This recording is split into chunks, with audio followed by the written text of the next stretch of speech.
सभी को मेरा प्रणाम।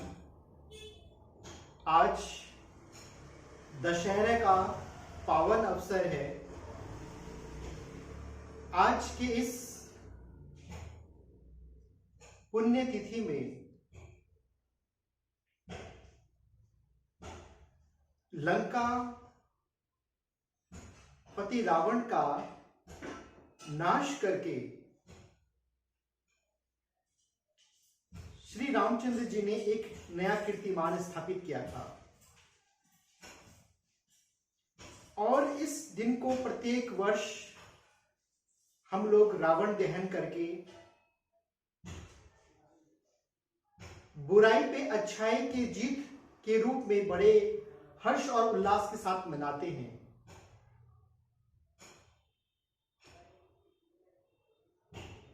परंतु क्या वास्तव में असत्य पे सत्य की जीत होती है? क्या वास्तव में बुराई का अंत होता है? बुराई कहां पे है? सबसे पहले हमें यह खोजना पड़ेगा कि बुराई कहां पे है। जब हम बुराई खोजने निकलेंगे तो हमें दिखाई देगा कि हमारे समाज में भ्रष्टाचार हो रहा है, जो संपन्न है वो गरीब को दबा रहा है, हर प्रकार से जो प्रत्येक व्यक्ति किसी न किसी प्रकार से दूसरे का शोषण करने में लगा हुआ है। हम बुराई बाहर की तरफ ढूंढने की कोशिश करते हैं, पर जो जड़ है बुराई की हम उसको नहीं देखते। और वो जड़ कहां पे है? वो जड़ है हमारे स्वयं के भीतर। जब आप बुराई खोजने निकलेंगे तो आप पाएंगे कि आपसे बुरा इस दुनिया में कोई नहीं है। और ऐसा नहीं है कि आपके पास कोई विकल्प नहीं है अच्छा बनने का। विकल्प भी मौजूद है, लेकिन हम अच्छा बनना नहीं चाहते। हमारे भीतर ही हमारे मन की दो अवस्थाएं होती है, एक राम की अवस्था, एक रावण की अवस्था। और हमारे जीवन का जो मूल लक्ष्य है वो यही होना चाहिए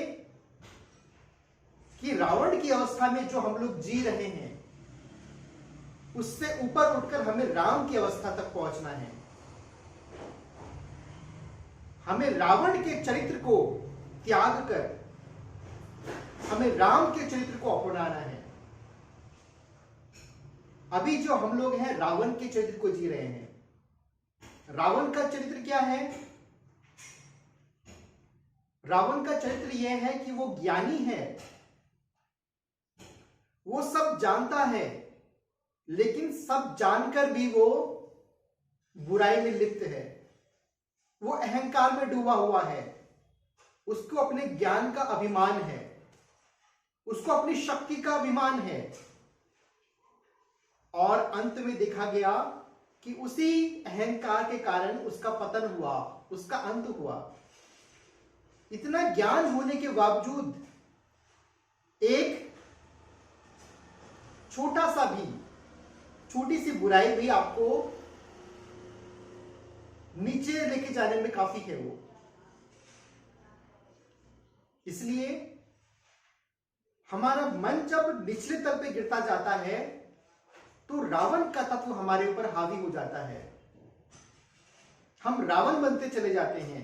वही मन जब ऊपर की तरफ जाता है, वही मन जब गीता का अनुसरण करता है, वही मन जब राम के चरित्र को अपनाता है तो वो ऊंचाई की तरफ बढ़ता चला जाता है।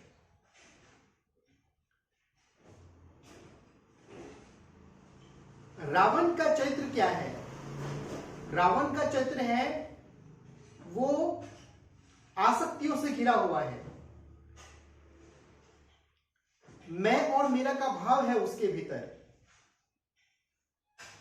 स्वयं स्वयं की चिंता है उसके भीतर। इसी को ही गीता में बहुत निंदनीय बोला गया है कि जो सदैव स्वयं के बारे में सोचता है, वो जो सदैव आसक्ति से ग्रसित रहता है, आसक्ति से घिरा हुआ रहता है, उसका पतन निश्चित है। वो कभी उस परम तत्व को नहीं प्राप्त कर सकता। उसके विपरीत जो निष्काम भाव से कर्म करता है, जो संसार में रहते हुए भी संसार में किसी भी चीज से लेकर आसक्त नहीं है, वो आसक्ति मुक्त, वो कौन? वो राम है। तो मात्र इस पावन दिवस का जो यह अर्थ नहीं है कि हम रावण का पुतला जलाकर उस पे अग्नि लगाकर उसको दहन कर दे, ऐसा नहीं है। वो हमारे मन की अवस्था जो भी रावण के गुण में लिप्त है, उसको ऊपर उठा के हमें राम के गुण को धारण करना है। वही वास्तव में सही दशहरा है, वही वास्तव में अधर्म पर धर्म की जीत है, असत्य पर सत्य की जीत है।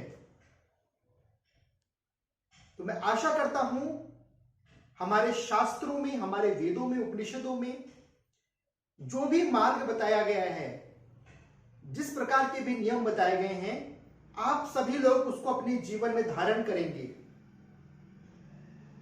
और रावण के उस चरित्र से हटकर उस राम के चरित्र में प्रवेश करेंगे। तो एक बार पुनः आप लोगों को इस पावन दिन की बहुत बहुत शुभकामनाएं। आप लोगों के जीवन में अध्यात्म आए, आपका जीवन आनंद से भर जाए, उस परम पिता परमात्मा से यही प्रार्थना करते हैं। हरि ओम।